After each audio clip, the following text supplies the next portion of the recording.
It's weird. Is everything okay? Oh yeah, I know. I'm just trying to get the open another window because so I can read the notes pages. Gotcha.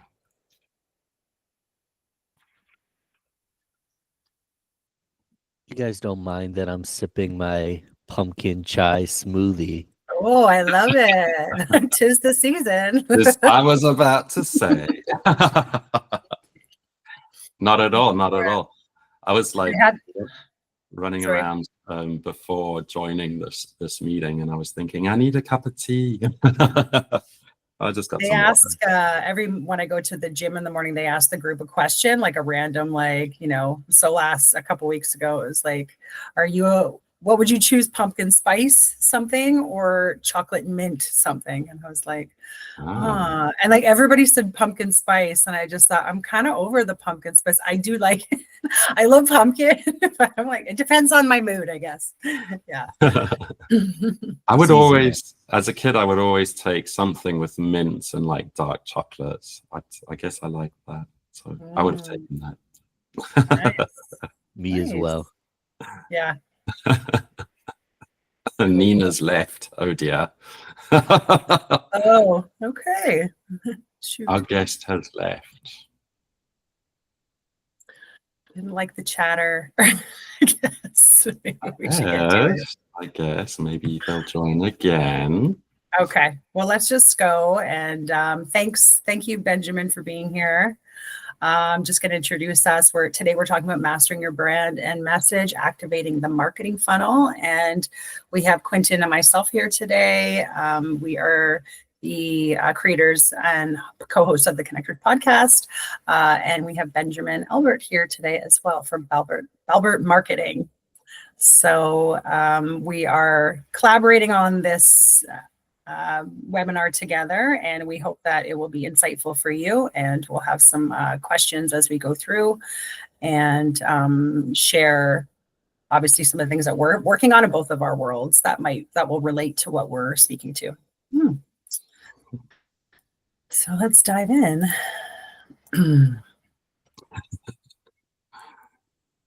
Okay, so our agenda for today, we have some introductions we just did, overview of the marketing funnel and how it's applied. I know that between Quentin and Benjamin and I, we have a few different ways that we approach marketing.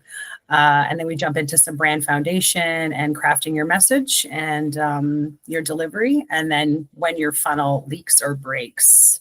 And then we have some time for Q&A at the end.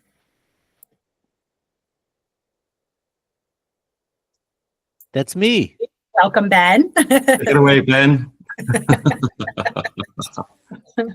Actually, here, do you want to do a little intro of yourself? Ben Albert, Balbert Marketing. It says it. I've got a podcast, Real Business Connections.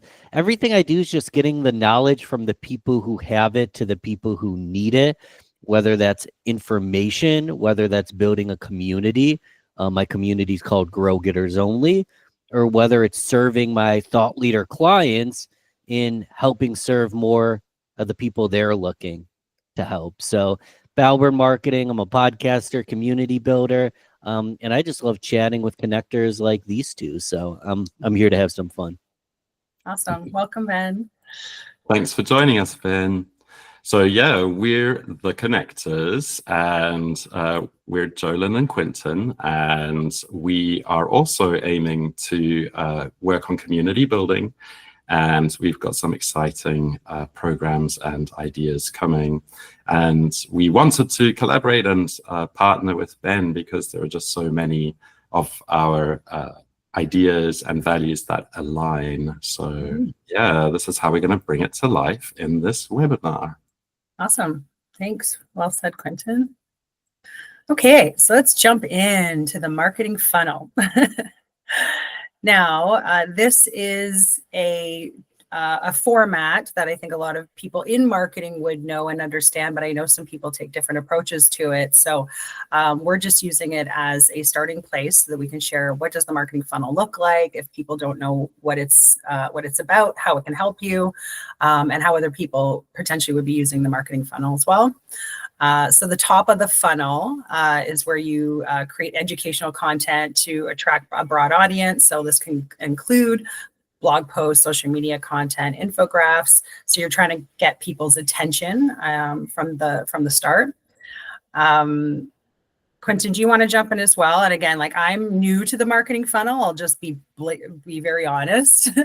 And I probably follow a little bit different format myself, but this is sort of what the standard, I guess, marketing tool is. Mm-hmm. Yeah, totally. So, yeah, that's right, Joe. So you've got these funnels that are trying to attract the attention of people, and the funnel is large when it starts.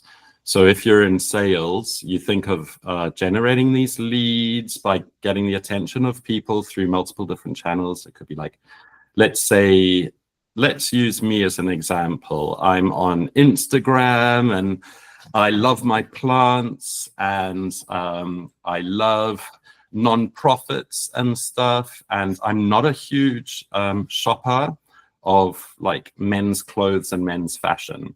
So I've got these three ideas. What am I going to be more interested in? What's going to catch my attention? Well, the adverts that are something to do with plant related or nature related, or non-profit work, or passionate people doing passionate projects. But the adverts that are more around men's fashion and sales that are coming up and all that, it's not going to get my interest or my attention. So it's not going to generate any interest from me to then click on these links and see the company that is offering this deal or promotion or membership. But then, like, let's say that I click on a link, I click and I go and I see that the World Health Organization has put out something, or my latest YouTuber plant person has put out a new video. Well, I'm going to click on that, and that's going to lead me down the funnel because I've like desired now to see this thing. I've taken some action. And I'm now on their YouTube channel and I'm watching their latest video on an unboxing of some tropical plants or whatever. So now, how do we go from nurturing this lead to actually landing a sale? Well, that's always the tough part. And if I reached out to that YouTuber and I asked them if I could get some more information, we could see that as a sale. Like I've actively reached out to start this relationship. Perhaps they offer a program and I can get to see their website or something on their YouTube channel. So I click on that and I sign up for a newsletter. I'm still in that nurturing lead stage, but let's say in the third newsletter that I get, they are offering something in my city and it's going to cost $15 to go and see them in person. And I'm going to get a very cool workshop on something to do with tropical plants. Well, at that point, like it's been a few months, I've seen this person on my social feeds, they've got my attention, their interest, I've reached out to them, I've watched videos. Maybe now I'm ready to spend that $15 or whatever to go and see that workshop. And it's the same way if we think about it for any other sort of products or goods or services. You start at a wide funnel and your marketing, your client goes down that funnel and that's what you're trying to lead them down. What do you think about that, Ben? I think that's fantastic. Just to give another analogy. So the top of the funnel is the breadcrumbs. As you move down, it's maybe a slice of bread. And then the bottom of the funnel is the entire loaf. So let's say for my podcast, I might post a YouTube short or an Instagram reel or a graphic. That's a breadcrumb. And they're like, oh, I liked that. I might actually try having a whole slice, maybe put a little bit of butter on it, and then they'll listen to a full podcast episode, or they'll come to this webinar. The full loaf is working with me, and there's a lot of ways to do it, but I always extend my hand, and I offer people 30 days into my Grow Getters Only community. That gives them an opportunity to get a whole loaf, see what we do there, but then determine if they're going to stay or if they're going to go. So the top of the funnel activity is posting the reel. The middle of the funnel is the entire podcast episode. And then the bottom of the funnel is actually joining the community for 30 days and seeing if they want to be an active member of it. I like that. So here's a question then for both of you. If you were adding another element, say, to your business, so for example, Quentin and I started with the podcast, that was like, we're gaining attention, trying to get people interested in what we're talking about. You know, we want to get people excited about what our content's going to be about to get them to come listen. And then we're going to add another building block to that piece. Is that still part of your funnel? Or sometimes do you have to go back to the top again, Quentin, as you mentioned, to kind of regain that attention to something new you're adding? I'm imagining a waterfall. Yeah. Because the waterfall never stops. It's you don't get to the bottom of the funnel and call it a day. You circle to the top all the time. You're always going up. Yeah, you keep recircling. Okay, that's helpful. Yeah, I'd say the same thing. Also, you got to think about it as the water has to reach everywhere, if I carry on with Ben's analogy. So we made a decision that we didn't really want to use Facebook or TikTok. So we've cut off those streams. Like we haven't allowed the water to go down those avenues for the connectors, for example. Yeah. Okay. Awesome. Thank you. Okay, so this is the funnel broken down a little bit. So we're using podcasting as an idea. Fits because we both have podcasts on the show, but this can work for other ideas that anyone in the audience has. So the awareness stage, as we went through already, I think we talked a little bit about this, but just to break it down a bit more, it's that brand visibility. So, ensuring that your listeners who don't know about you yet hear about you, and there's ways that they can find you. As Ben mentioned, that breadcrumbing stage. So maybe it's a quick short hit video on YouTube or Instagram or something that leads them down a path to the next phase or the next stage. That makes sense? Yeah. Okay. Yeah. And then interest is the engaging content and deliveries. So podcasts give clients a chance to learn more about your business, about what you're offering, about who you are, about their niche, the niche that you're trying to get to tap into, essentially. What are some ways that you've done this, Ben, in your arena? What have you done to really get clients to know who you are? Because essentially you are the essence of your business, and we know you as a very kind-hearted, warm person that all shines through. We're having conversations with you, and if people want to do business with you, that's who they'd want to talk to on the other side, right? That same kind of person. So how do you get people to see that side of you and keep interest? Yeah, I think I'm good at expressing who I am in a business context. I'm not fantastic at expressing what I do.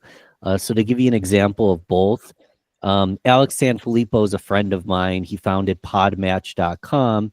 Podcasting Made Simple is his podcast for podcasters by podcasters. He's a podcast expert. It's very clear on what he does and how he helps. I didn't go that route, which honestly, I recommend that route.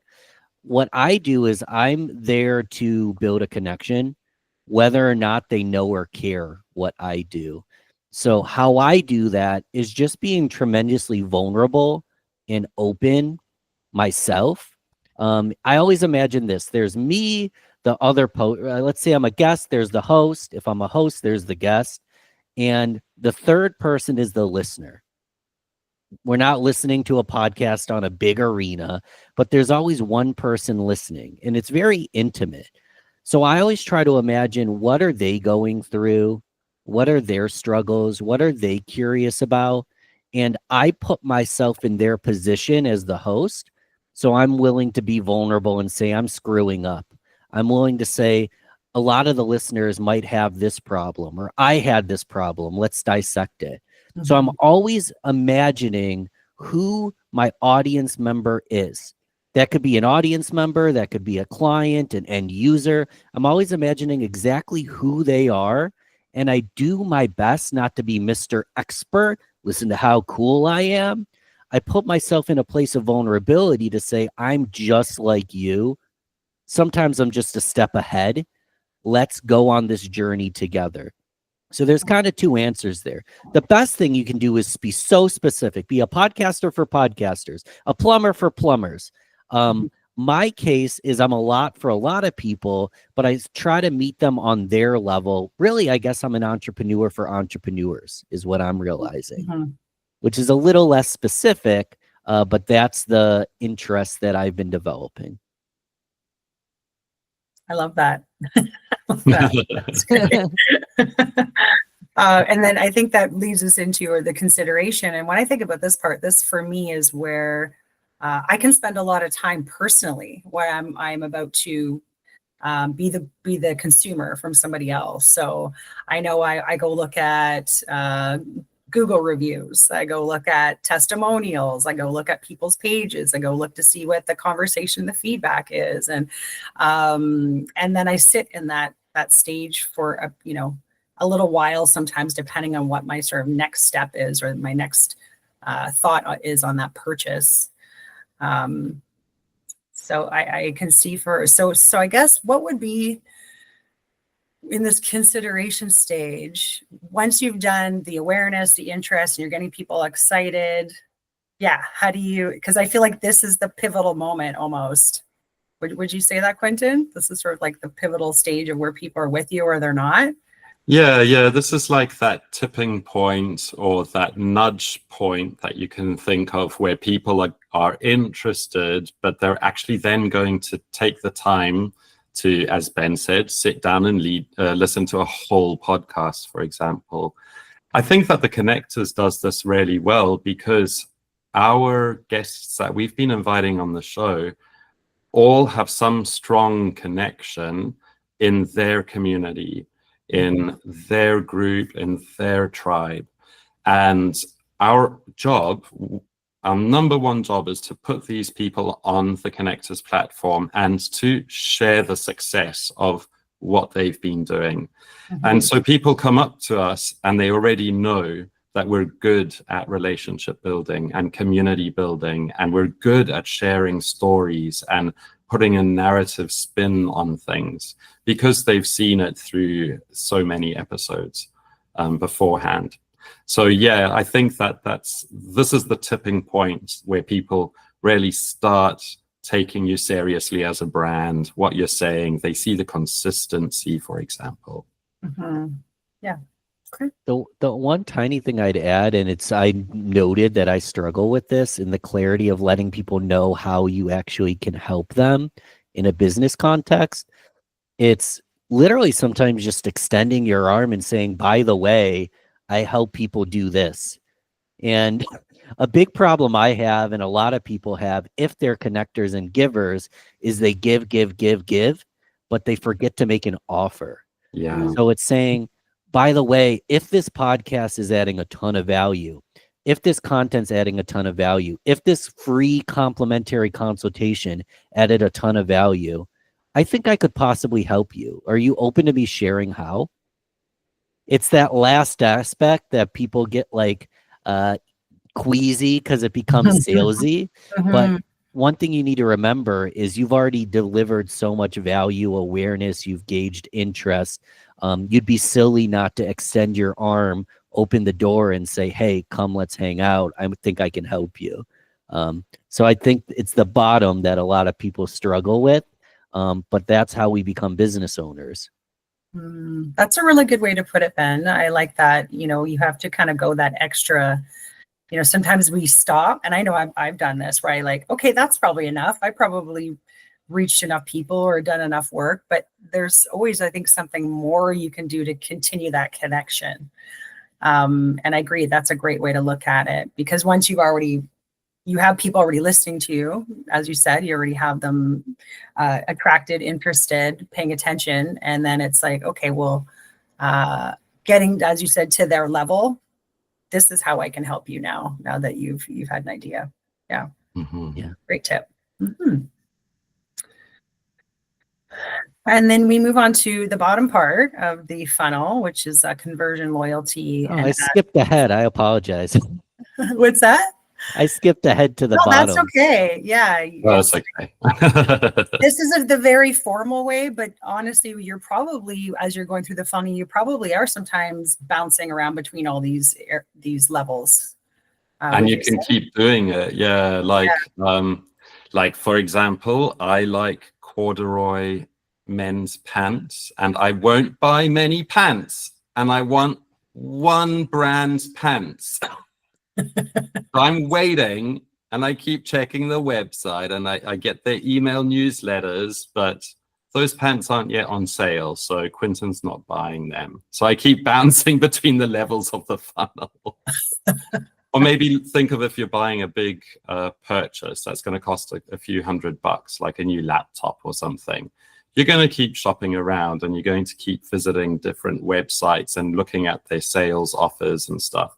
If you don't need to buy it urgently now for a job tomorrow, you can take a week or two and you can find the best laptop that fits your needs for your budget points, that has all of the extra bits that you need. So yeah, you can definitely bounce around from one bit to the other before you hit the bottom, which is sales. Get out that credit card. I have a question for you, Ben, on the calls to action. This is something that Quinton and I don't do consistently. We have it within our show, like at the end of the show, call to action to sign up, subscribe, all those things. We had someone say that was redundant to put in the show, because if they're already listening, then what, but doesn't mean someone subscribed just because they listened, right? Or that they're following you. How can you, is there a way to measure that calls to action are actually bringing in people, or it's actually getting them to do the thing that we asked them to do?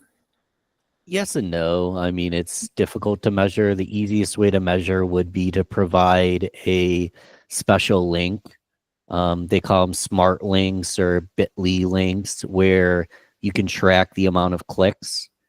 So if you wanted, you could set up a smart link, use that as the call to action, and then you can see how many people clicked on it. That's the easiest way to do. And there's a little bit of humility that it's repetition. Like, you give a call to action one time on something like a podcast or a video, it doesn't convert as high as we imagine it will. And that's why if you maybe do the same call to action 1 to 3 times on the video, every single video, that's when you start seeing the conversions coming in, because of, again, we're always going up and down the funnel, going in circles. So I don't have a perfect answer for you, but there's tracking links. And one thing I do, this is more important to me than anything. When I do have a new client, or I get a referral, or I have someone reach out to me, I always ask them, where'd you find me? It's a good conversation starter, as long as you don't drill them with 20 questions. You start the conversation with, like, thanks so much for reaching out, Joe. How'd you find me? And then you can get that data to see exactly where people are coming from as well. And you do it in a natural way. That's a good tip. Where did you find me? So if people reach out to you and you don't know how or why, then yeah, ask them that question for sure. Mm-hmm. And I get a lot of cold messages, and I ask them, where'd you find me? And it's like this awkward conversation because they got me from a list, but I ask it anyways, just to allow some honesty in the room. And if they got me from the list, the conversation's usually over. Yeah. Anyways. Yeah, like hopefully they didn't find a bad story. It just reminds me of a whole other story. A person I dated that told me a bad story about themselves up front so that I wouldn't Google and find it. So, yeah. Anyway, that's another conversation. That's for the next one. Yeah. That's for the personal connections webinar, as opposed to the business connections. That's for our next webinar. Absolutely. Yeah. So loyalty, building that community engagement, and this is something I think on the connectors we have loyalty. I believe with our listeners that our guests that have been on the show through referrals, We have people that tell us a lot, I think, in person. So they end up being a lot of, people that we either know through networking and other things. But getting the engagement, I find, for people to like reach out in a DM or share comments, that kind of thing. I think if you're posting often in a lot, like Fast and Furious, you probably might get a bit more of that. We post maybe 2-3 times a week.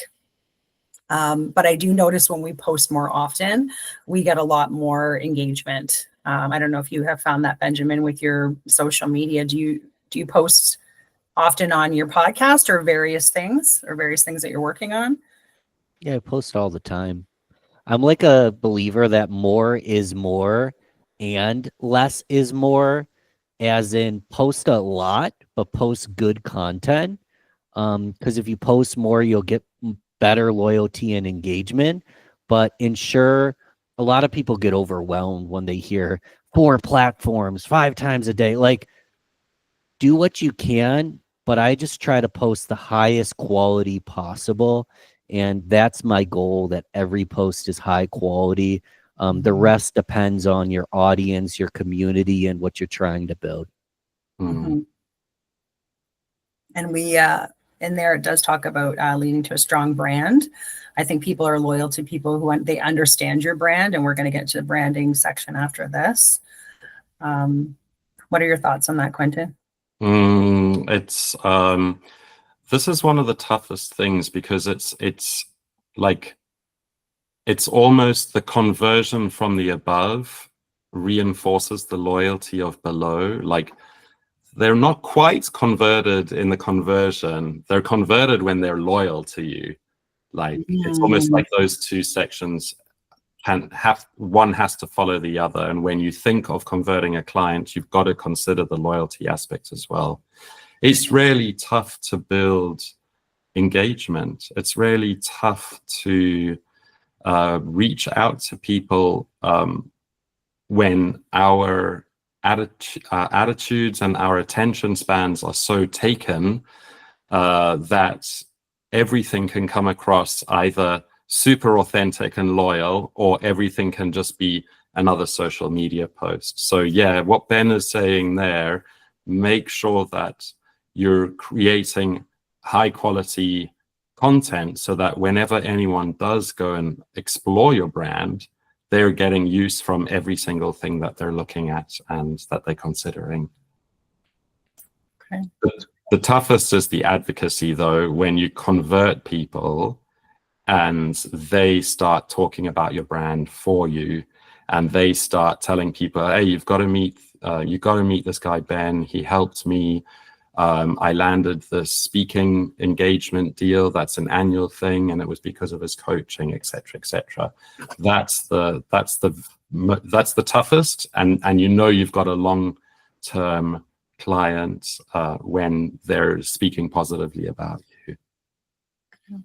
How can people, I guess, test and refine their funnel? So if maybe things are going really well for a while and you're noticing you're gaining a lot of traction, or you're attracting a certain community.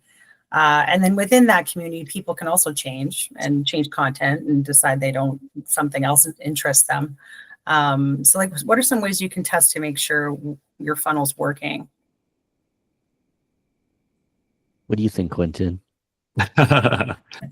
Well, I was thinking of that old marketing adage of like A/B testing.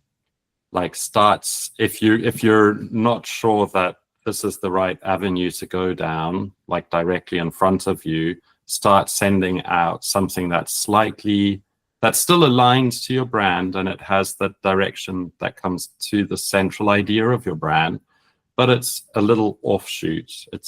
And test that and see if people are interested in that. So, for example, our test is a new website that Joe and I are launching on behalf of the connectors. We've started this offshoot, and we're going to see, depending on like engagement and all that, how many people are visiting the website, how many are cold calling the website, so typing it in and looking for it, how many are appearing from LinkedIn, how many are appearing from Instagram, etc., etc. So yeah, What do you think, Ben? This webinar is also a test. So, Exactly. This is a test. yeah. A/B test. I'm not a huge expert on this. I'm more of that visionary, and I'm a big seed planter that I'll run around planting seeds everywhere, but I don't always come back to see if the tree grew. That's me just being honest here.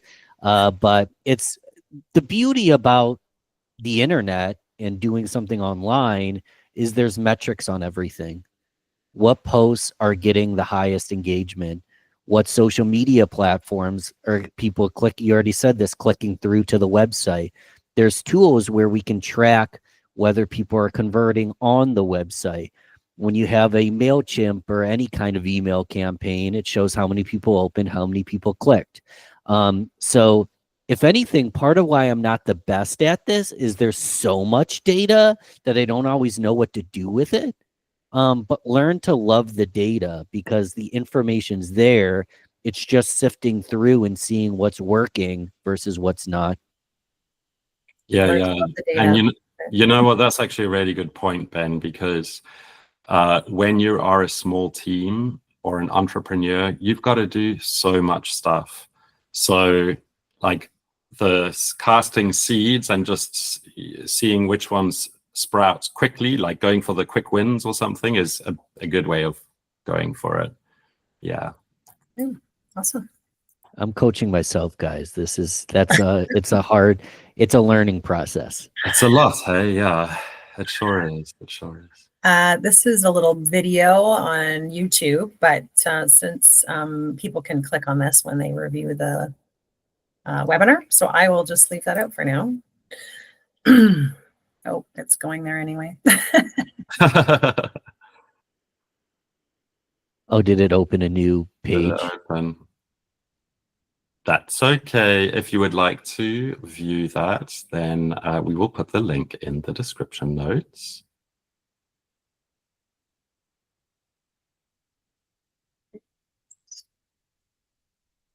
Okay, I'm going to stop that. Trying to okay. Oh, next page. Slight technical hitch, but on we go. Oh, why doesn't it want to open the next page? It won't let you shift to the next one. Oh, I see, because I'm in. Do you have to share again, or? I see. No, I'll just stop sharing. I just need to get out of whatever mode I'm in here. There we go. All right. Okay, so we are going to jump into branding foundation. Why the brand is the core of your funnel. Okay, so this is just gonna do full screen again. Got it.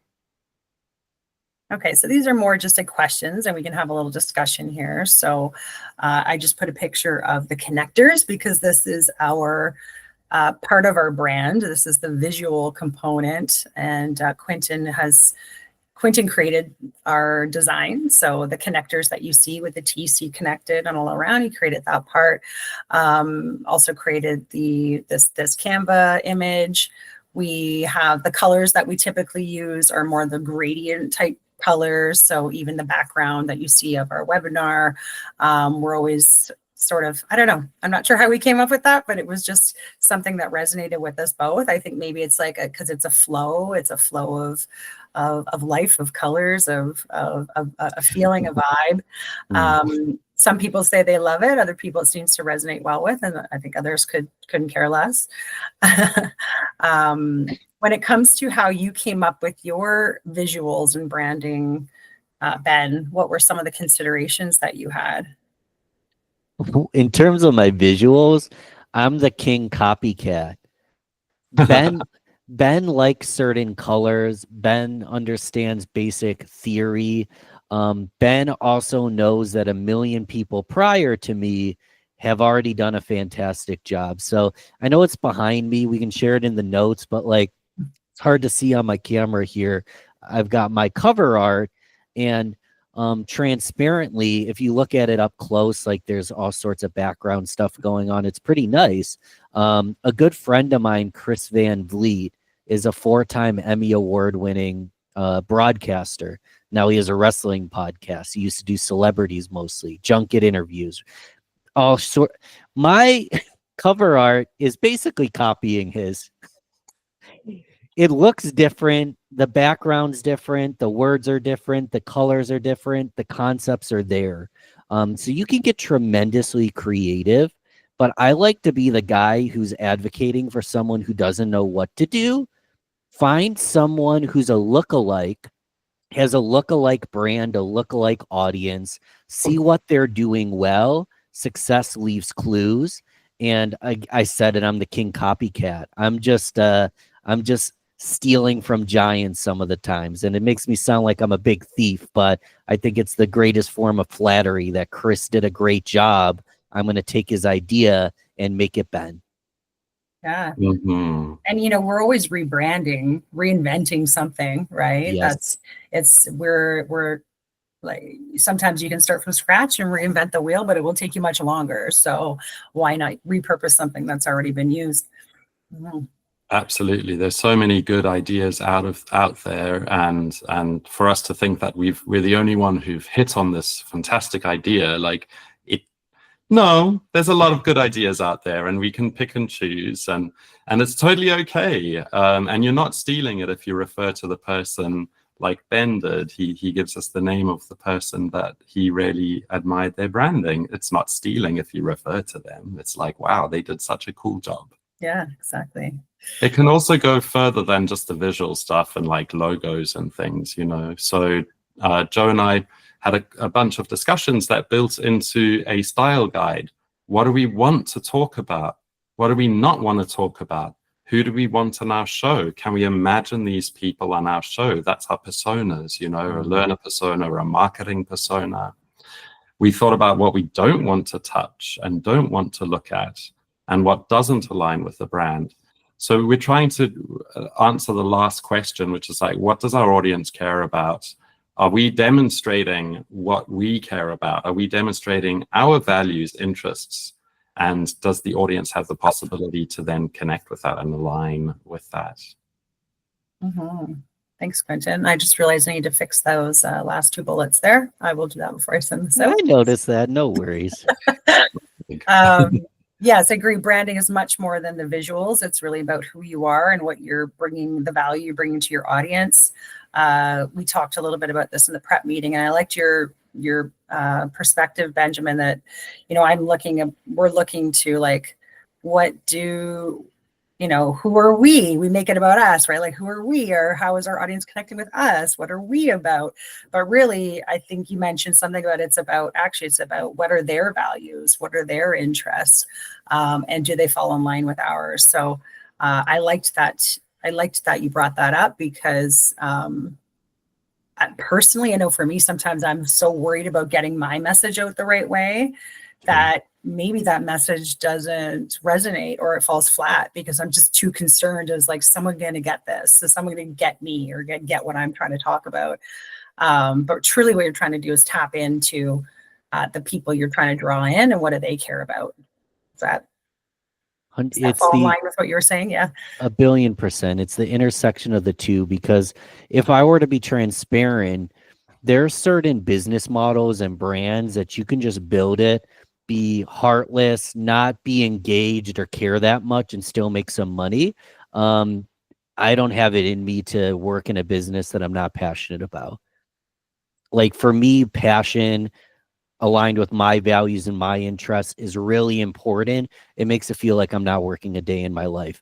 But then it's not all about me. As you were saying, Joe, it's also about them. So what I like to do is you just draw a Venn diagram. One circle is Ben's values, this and that, our brand values. A Venn diagram's when you intersect the two circles. So the other circle is who's my audience? What do they need? How can I help them? What are they looking for? Mm-hmm. And then the middle of the two, that's the sweet spot where the two intersect. So it might not be 100% Quentin. It might not be 100% Joe or 100% Ben. It's not going to be 100% the audience either, because I want some of me involved as well. So it's the intersection of the two that you find that sweet spot, that it's something you value, you care about, you maybe needed in the past, they value, they care about, they need in the present, and you can work together to help them in one way or another. So the fun part is what do I want to do? What do I care about? The boring part sometimes is what does the audience, the end user, care about? But if you understand both, you can create a brand, a product, an image, a service around serving both you and them. And it's interesting too how branding works, because some people create a whole business just on what the perception is of how that person looks and what they're doing, and they may not be doing anything. They might not, it's like the singers that can use the a specific mic to make them sound a certain way, but that's not really how they sing in real life, right? So you can really make your brand authentic to who you are, and you can make your brand this full other sort of fictitious character that you've created. And you're gonna attract people in both realms, right?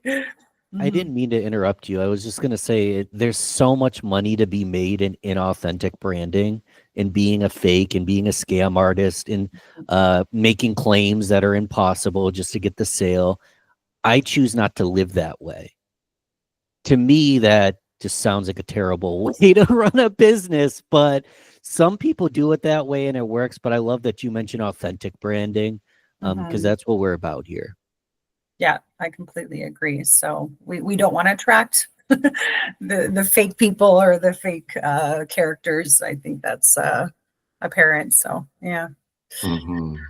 This is just a little clip on branding foundation that I found. So if you want it just sort of broken down simply, your brand is your promise, your values, what makes you different from other people, what are you offering that's different, and then branding in as we were talking about, logos, fonts, colors. Do you have a tagline?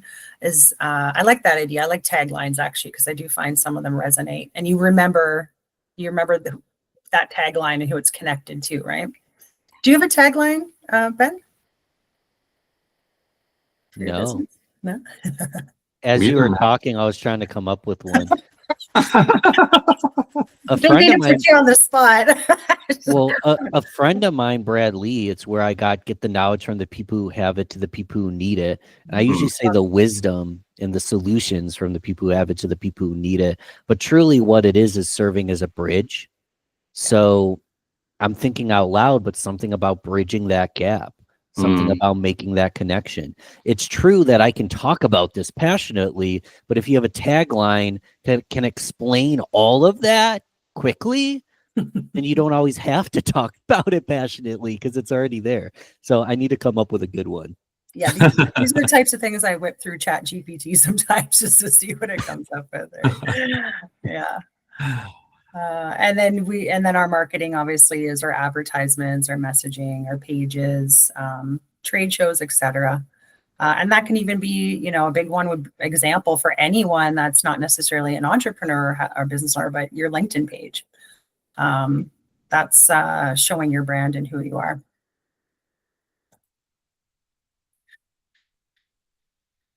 Okay, so some ways to craft our message. Are you speaking directly to your audience? Or are you really, as I said, speaking to yourself? Are you aligning your messages with their values and needs? And are you testing to see if your content and your format works with your audience? Is there anything else you guys would add here? Crafting a message?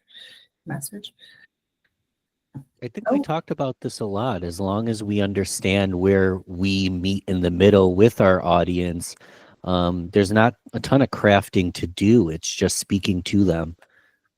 But it's having that clarity prior that makes it so much easier. Mm-hmm. Yeah, and that clarity is such a...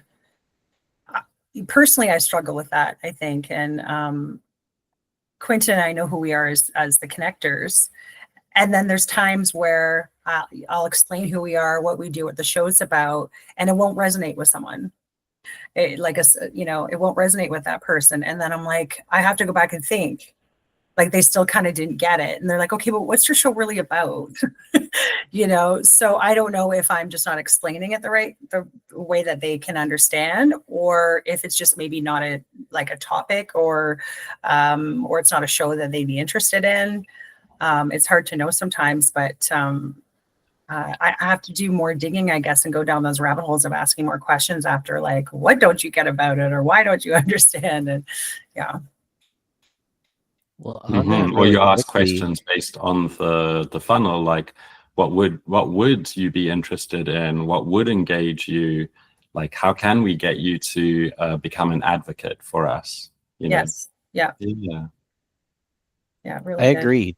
The one thing I was going to add, because I agree, Quentin, is it's just asking the questions. Do you listen to podcasts? Do you listen to businessy podcasts? They might not listen to podcasts at all. So when you start explaining what this is, they're Mhm. confused from the start. So it is asking some of those preliminary questions to see where they are. And then you have better clarity, because I've gone on big rants about my show, and then the person went, "What's a podcast?" And I was like, "Oh, I need to slow down a little bit." That's a really good point, because you're right. Some of these people may not have even listened to a podcast before. So, yeah. And we do a lot of this ourselves, so we're like pretty techy. We've adopted like information and technology and social media, so we're not perhaps the best examples to think of that, Yeah. But then what we were talking about here on this slide about knowing the audience, we were speaking a lot about that before again. And this is something that Joe and I actually discuss a fair amount, because we created buyer personas to figure out who we would like to have to listen to our brand. And then that helped us with the second point, which is like, okay, so now we've got these ideas of these demographics, and these are our messages going out to these people. And then we realized that the message of connection is just so broad, and we need to like slice it up into different pies. So are we talking about connection to yourself? Are we talking about connection to your kids? Are we talking about connection with your manager, your supervisor, your leader? And like Joe and I are both very different people. So if Joe speaks, she's not necessarily speaking to the same segment that Quentin speaks to, and that's okay. Like this makes the delicious pie, the conversation that we sit down and enjoy. Yeah, it's true. And I mean, we have a different format for a show than you do, Ben, because you're just interviewing guests one-on-one. Do you ever have a show that's just a topic, or do you always have a guest? I do Ben's Bites, where I talk about whatever I want, but transparently, I can go 11 months without doing one. But I do solo episodes as well. So Ben's Bites, that's another, I guess, sort of additional thing you're testing. And do you typically pick something then you've heard people say they want to know more about? Is it a topic that comes up across your audience? Yeah, thanks for prompting me with that, because I forgot I did this series and I need to bring it back. It was as simple for me. I have a large enough email list that I sent out an email asking people to submit questions. And I actually sent them a little voicemail link where they could leave me a voicemail with their question. And I did a whole series of me just answering listener questions. And that's just a great example of, I don't know what to say. I don't know what my listener needs. I don't know what they care about. Well, you just ask them and then answer it. You just answer what they asked you. That's all I was doing. So I need to bring that series back. It was fun. Yeah, I like that idea. Yeah, I think we're going to steal that idea, just like letting you know. Perfect. Everything I've came up with, I stole from somewhere, except for a couple things, and I don't talk about them. That's my secret sauce. Yeah. I love Gotta that. have a secret sauce. Nice. I like that. What's your secret sauce? That's a good question to ask people. When it comes to, here's just a question, when it comes to getting out your message, we know there's like a variety of different platforms people can use. How do you choose, I guess? How can if people, I feel like that may be a question people ask, how do they know what platforms to share their message on? I can simplify this. We can go deeper if you want, but if Yeah, we just do- know our audience, what platform are they on? Mhm. There you go. Perfect. Like we love TikTok's a great example. I'm not a TikTok fan. My audience is on TikTok, but it's not the only platform they're on. But if I had a product, like maybe it was a beauty product for teenagers, and I was like, I'm not gonna get on TikTok, well, then I'm not gonna make money. Like, if I want to sell a beauty product to teenagers, probably get on TikTok. So it's humbling yourself to say, not where does Ben want to be? It's where is my audience? And Mhm. let's spend time where they already are. Yes, I can take people and bring them to my platform, but it's way easier just to go to the platform where they already are. Mhm. And yeah, no, that's helpful. And I was thinking of a when Quint and I were talking about our audience members, like we didn't go on TikTok, we don't post on TikTok. We assumed obviously it was younger generation. But then I started thinking, well, are we missing something? Because I would like the younger generation to understand how the importance of building community and connection is, right? But how do you tap into them? How do you get them to listen to something like that? So that's the thing. Yeah, you got to go That's a back to the billion-dollar beginning, question. and you got to decide who this younger person is buying our stuff. We've got to tailor the message for that young person on TikTok. Yeah, you got to go back to the beginning, back to the drawing board, and create that new persona, I Or guess. maybe we're tapping into the moms that are sharing it with their kids or something like that, I mean, I think for who we are and the message we're currently getting out, perhaps that's the first persona, that's the Mhm. first client that we move towards. And then if we notice that we're getting some good results in that A/B testing, like trying this new offshoot of an idea, then maybe that tells us that, yeah, there's some good fruit at the end of that journey. A Mhm. very quick, simple example is if I'm a child therapist, I don't think children are going to call me wanting therapy. They're the end user, but it's the mom, it's Yeah. possibly the father that Yeah. makes the call. So if I'm a child therapist, I'm not going to try to sell to children. I'm going to open my hand and ask for services from the parents to purchase, or Yeah. we could go on a big tangent, but Totally. Totally. it's And not for the child. I wouldn't say just moms, right? All caregivers. Yeah. Correct. Exactly. Yeah. We already touched on this. I think the consistency part, though, is a good point to talk about. I do notice when we're more consistent with posting that we do get a lot more engagement. And then when we taper off from that, it takes time to build it up again. And so that's something I've noticed even with our posting consistency. Hmm. Anything else to add here? I'd say that our consistency so far has worked and has yielded good results, because people do mention that positively about the connectors, that when we say we're going to put out an episode, we put out an episode, and we're every time that someone goes onto our platform, they see that it's current and that we're working and that we've got new exciting things coming up. So yeah. Yeah, true. Okay. And this brings us, I think, to the end of branding, but just talking about some things that could go, oh, this is partially the funnel again, but going back to what can go wrong. So I know you talked a little bit about this, Ben, before, about when your funnel leaks. Do you have some examples that you can share? I just love the metaphor of no holes in my bucket. If anyone wants to write down no holes in my bucket, if you have a tiny little crack or hole in your bucket, it might create some condensation or start to drip, but it's only going to get larger. And if you don't seal it or get a new bucket, before you know, all the water is going to come out. Same goes with your funnel.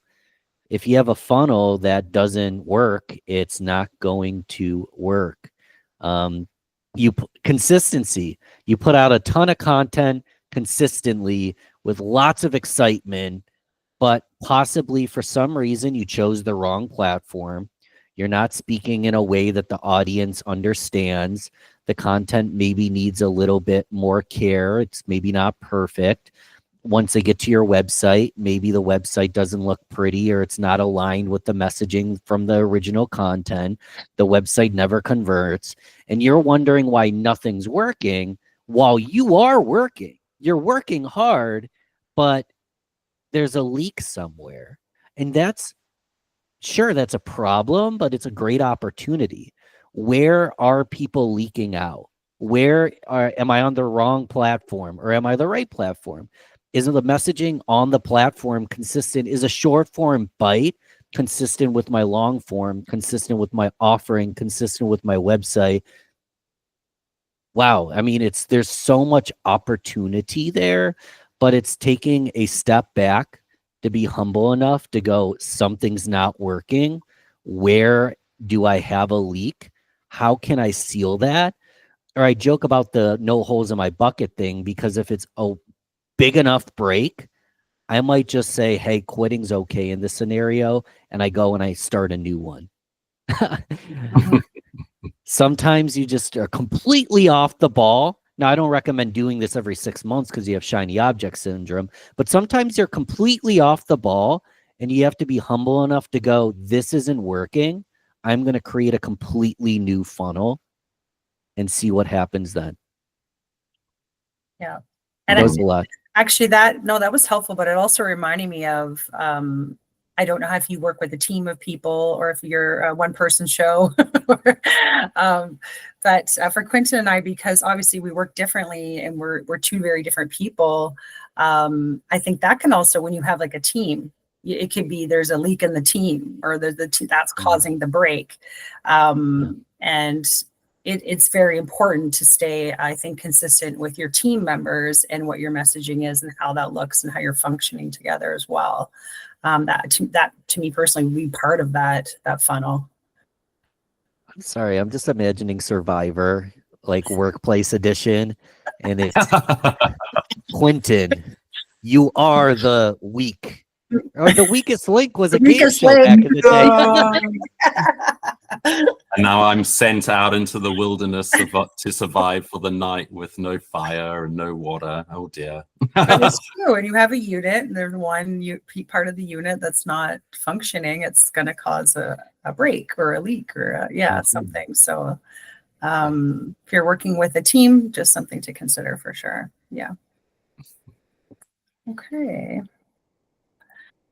And I think we're getting to the end of our series here. So this was just a quote I saw that resonated for me. But we can get out of the game of chasing customers and instead attract them. So I think this is what we're trying to do with all of our businesses is we want to attract the right people to us based on what our values are, what our messaging is, and what we're trying to put out into the world. So instead of trying to have to run after people, creating something that people are drawn to. I feel like you had something you said that was impactful out of this, Ben, before. I don't know if you could recall, but I could rant on this all day for sake of time. It's just be a magnet, be a magnet to what they want, what they need, have them come to you, and you'll never work a day in your life. It'll be so much more fun that way. But I could go on a huge tangent on this one. It's my entire philosophy on marketing is to attract rather than try to bully people to work with you. Yeah. Okay. Well, I think we asked all the questions on the show. So thank you, everyone. This is where you can get a hold of Ben. There's a QR code here, and you can sign up for his Grow Getters only, growgetters.com. Can I explain this real quick? Please. Go ahead. So, and a lot of people are watching this in a replay, so I can't just put it in the chat for you. Scan this code, because what'll happen is it'll open up your email. It'll autofill the word grow. All you have to do is click send, and then I'll give you instant access, 30-day access to my group. People invest a good amount of money to be a part of it, but I'll give you instant access to it. If you just scan the code, it'll autofill grow. I just tried it. Click send, and you could be watching this in YouTube years later, just say that Joe and Quentin sent you, or say you found, like, I will give you instant access. Promise you that. So just, yeah, I rambled on purpose to give people time. Please move on. All Nice. good, Ben. Thank you. Nice to send people to a place they can go check I didn't stuff even say out. what it is. The short version is a community of growth-minded entrepreneurs, established entrepreneurs that are kicking ass. But again, like, just come hang out and you'll see very quickly. I got so excited I didn't even tell them what they were scanning. I love it. Hannah, say yes.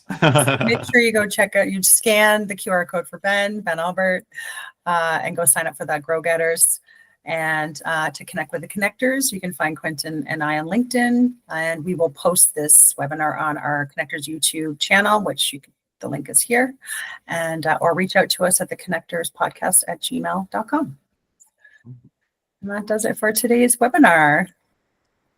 Thank you to our special guest, Ben, for being here today. I really appreciate the collaboration and the time. Yeah, and I know we busted through Q&A for time. If someone wants to put a question in the comments, we'll respond to that. So please put your questions in the comments as well. This was fun. I appreciate you guys having me here. Thank you. Thank you. Yeah, we want to do a few of these. We want them to be different. We want to have it like open sharing. So yeah, please join us again. If you got an idea, Ben, like invite us to chat on Grow Getters or on another channel of yours. It'd be awesome. I have a really good idea that I'm going to ask you as soon as we jump off. So I'm excited to mention it in a moment. Well, let's thank you everyone for joining us today. Talk to you next time. Okay, talk soon.